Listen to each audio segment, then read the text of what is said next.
ସବୁଦିନ ସକାଳ ପାଇଲେ ମୋର ଗୋଟିଏ ଚିନ୍ତା, ଆଜିର ରୋଷେଇରେ କ'ଣ କରିବି। ଏପଟେ ବର୍ଷାର ଛାଡ଼ିବାର ନାଁ ହିଁ ଧରୁନି। ରୋଷେଇ କ'ଣ ହେବ ଏଇଟା ବି ମୋ ମୁଣ୍ଡରେ ପୁରା ରହିଯାଇଛି ଯେ ସକାଳୁ କ'ଣ ରୋଷେଇ କରିବି, ଜଳଖିଆ ହେବ, ଦ୍ୱିପହରେ ଖାଇବା ପାଇଁ କ'ଣ ହେବ, ରାତିରେ ବି ଖାଇବା ପାଇଁ କ'ଣ ହେବ।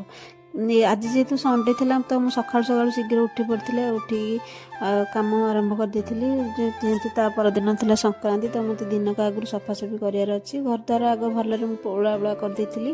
ତାପରେ କରିଥିଲି ଘର ପୋଛି ଦେଇଥିଲି। ତାପରେ ଯାଇଥିଲି ଟିକେ ଲଗାବା କରିବା ପାଇଁକା, ଯେହେତୁ ମୁଁ ସକାଳୁ ଗାଧୋଇ ଆସିଥିଲି। ଆଗ ଏ କାମଟା ଆଗ ତ ଲଗାବା କରିସାରିଲା ପରେ ଏପଟେ କ'ଣ ରୋଷେଇ କରିବି, ସେପଟେ ରୋଷେଇ ଘରୁ ଗଲାବେଳକୁ ରୋଷେଇ ଘର ଟିକେ ସଫା କରିଦେଇଥିଲି, ଥୁଆଥୁଇ କରିଦେଇଥିଲି।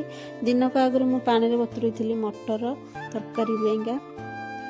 ବତୁରେଇଥିଲି ଚାଉଳ, ଅରୁଆ ଚାଉଳ ବତୁରେଇଥିଲି ପିଠଉ କରିବି, କଖାରୁ ଫୁଲ ପିଠଉ। ତ ଏଠି ମୁଁ ଚା ଟିକେ କରିକି ଆଣି ପିଇ ଦେଇଥିଲି। ଜଳଖିଆରେ ଥିଲା ମୋର ଆଜି ପୁରୀ, 2ଟା ଆଳୁଚପ, 2ଟା ପୁରୀ। ଆଉ ଖାଇ ଦେଇକି ମୁଁ ଆସିଥିଲି ରୋଷେଇ କରିବା ପାଇଁ। ଭାତ ତ ଏପଟେ କରିଦେଇଥିଲି ଚୁଲିରେ, ଉଠା ଚୁଲି, ଯେହେତୁ ଆମର ଏଇଟା ପଞ୍ଚାୟତରୁ ମିଳିଥିଲା ଏଇ ଚୁଲିରେ ମୁଁ ଭାତ ରାନ୍ଧି ସାରିଲା ପରେ ତରକାରୀ କରିଦେଇଥିଲି। ଆଉ ଗୋଟେ ଭିଡ଼ିଓରେ ଦେଖାହେବ। ରହୁଛି ଜୟ ଜଗନ୍ନାଥ।